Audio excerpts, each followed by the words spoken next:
Okay, let's look at some of the ways to go from being just a normal worker in a company to taking that leap into becoming somebody who's in charge, somebody who now is a manager and is required to manage people. Step one, avoid micromanagement.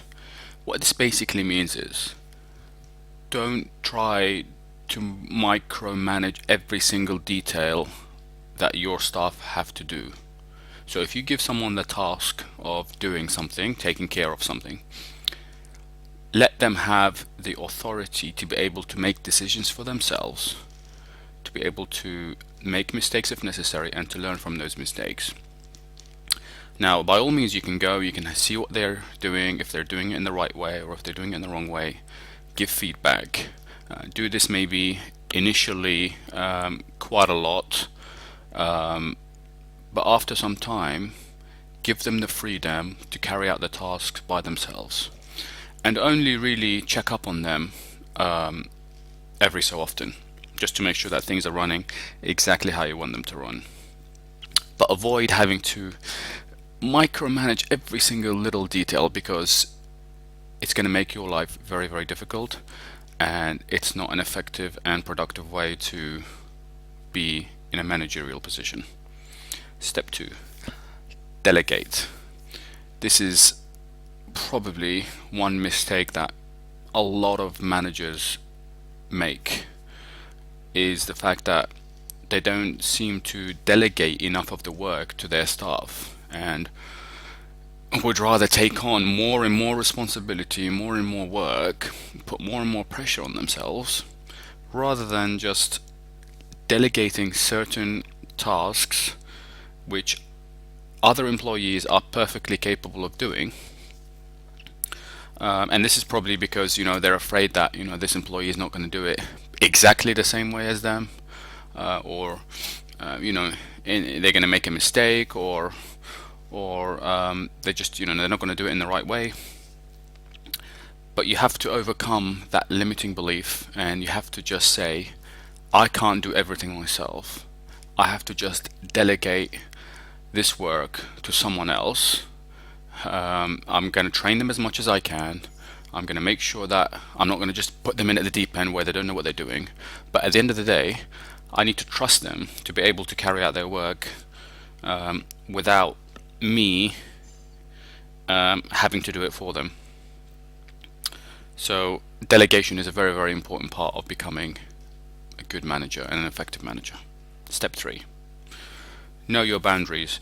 Whereas before, maybe you were friendly with your staff, you were joking around, you were gossiping, you were talking about people, that has to stop now.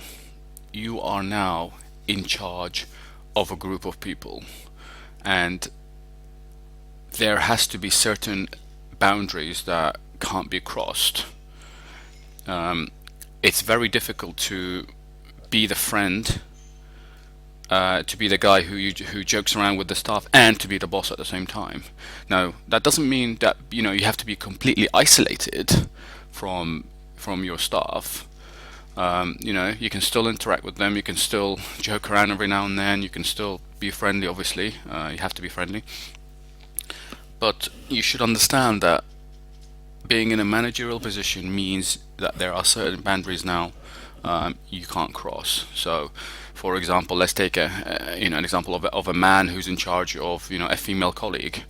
If the man starts to show certain interest in the woman, this can later lead to her getting uncomfortable, her making a complaint, her talking to other members of staff about what he's doing, and that's not going to be in his favor, and it's going to raise certain questions, and it's going to put his job in an awkward position. So know your boundaries, and you know you don't cross them, and you'll find that your staff will have a lot more respect for you. Step four. Don't gossip about others. Well, this is obviously self-explanatory. Don't talk about other people in front of other people. Don't gossip about your other staff in front of their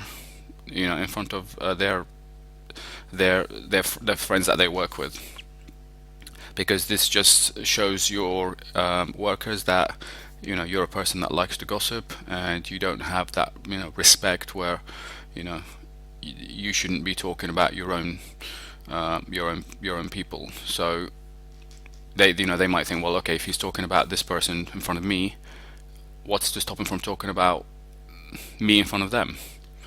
So try to just rise above the gossiping, and just remain professional. Step 5: ask a lot of questions, get feedback.